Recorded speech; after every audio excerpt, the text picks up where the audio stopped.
Madhya Pradesh Bharatiya Janata party గవర్నమెంట్కి ఇది ఒక పెద్ద సవాల్. ఎందుకంటే ప్రభుత్వం అక్కడ ఉన్నది బీజేపీ సుదీర్ఘకాలపు అధికారం, దాదాపు 20 సంవత్సరాల మధ్యలో ఒక 2 సంవత్సరాలు కాంగ్రెస్ పార్టీలో ఉంది. ఇప్పుడు అక్కడ జరిగినటువంటి ఒక సంఘటన సంచలనం సృష్టిస్తుంది.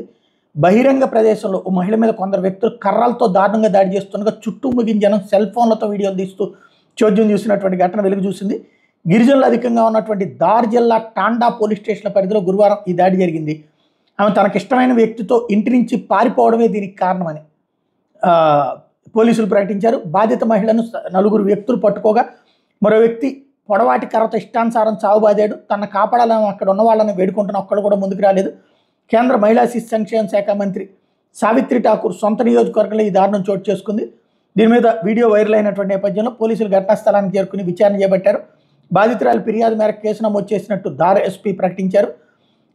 ఈ దాడికి పాల్పడినటువంటి వాళ్ళందరినీ అరెస్ట్ చేస్తామని ప్రకటించారు. అంటే ఎవరితోనో లేచిపోతున్నటువంటి సంఘటనకు సంబంధించి కుటుంబ సభ్యులు చేసినటువంటి దాడి ఇది.